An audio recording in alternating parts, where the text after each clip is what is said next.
자, 그럼 이 요추골반 중립자세 예외의 경우가 있어요.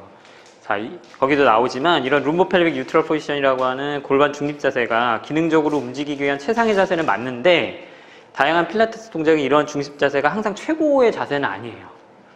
자, 우리가 항상 이제 중요한 건 적정한 레벨을 찾는 게 중요하다고 했죠. 옵티멀 레인지라고 적정 범위를 찾는 게 중요하다.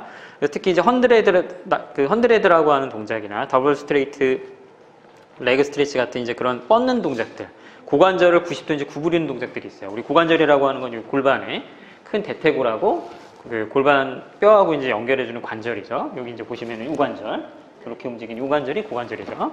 이 고관절을 90도로 이렇게 이제 구부린 자세로 해서 유지하는 방법, 이런 것들이 훈련이 되지 않으면 약간 다리 들어 올리는 동작, 아까 이제 저희 박 원장님 말씀하셨듯이 그것만으로 힘들어한다 그랬죠. 들어 올리고 유지하는 것도 힘들어요. 그럼 어떻게 되냐면 복부나 근육이 이제 긴장된 어느 정도 훈련이 되지 않은 분들은 이게 앞으로 빠지면서 오히려 막 과신전이 되는 경우들이 생기게 돼요.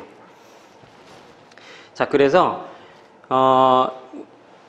우선은 이런 것들이 기본적으로 안 돼 있는 분들인 경우에는 오히려 이제 무리를 하면 안 되겠죠. 그걸 과하게 또 그렇게 이제 유도를 해서 하면 안 되기 때문에 요추의 상해가 있는 경우, 골반 중립 자세가 적절치 않을 수 있어요. 그런 이제 상해가 있는 분들이나 그런 분들. 그래서 아래의 경우는 일반적으로 척추가 바닥에 밀착되는 자세. 그러니까 아까 이제 우리 박 원장님 얘기하신 대로 적정한 뉴트럴 포지션은 손바닥을 집어넣었을 때 약간은 그 손바닥이 살짝 들어가는 정도.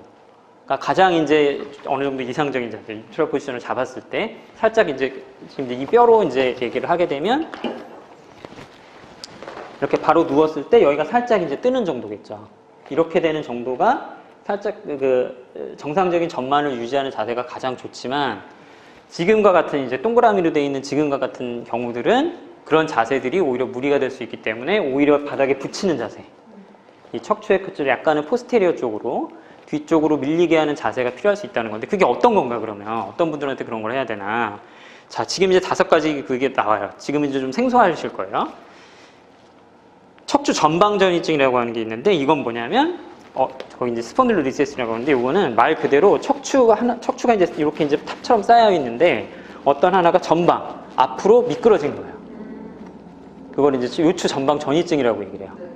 그래서 그런 경우들은 자, 윗레벨에 있는 척추가 앞쪽으로 밀려나가서 어디 한 군데가 약간은 이제 망가져서 밀려나게 되는 거예요. 그래서 그런 경우들 같은 경우에는 오히려 척추가 이제 과신전이 되어 있는 경우들도 있기 때문에 오히려 중립 자세가 오히려 문제가 되는 경우들이 있어요. 그래서 이런 경우들은 약간은 여기에 얘기한 것처럼 임프린티드라는 표현을 하고 있는데 임프린티드는 뭐냐면 우리 이제 붙인다는 느낌으로 생각하시면 돼요. 우리 프린트, 인쇄할 때 이제 프린트가 이제 이렇게 쭉 이렇게 찍어내는 자판들이 이제 활자들을 찍어내는 것처럼 종이에 그런 것처럼 하나씩 붙이는 거죠, 이렇게. 그래서 바닥에 이 척추를 붙이는 동작, 붙이는 걸로 그렇게 해서 이제 이해를 하시면 돼요.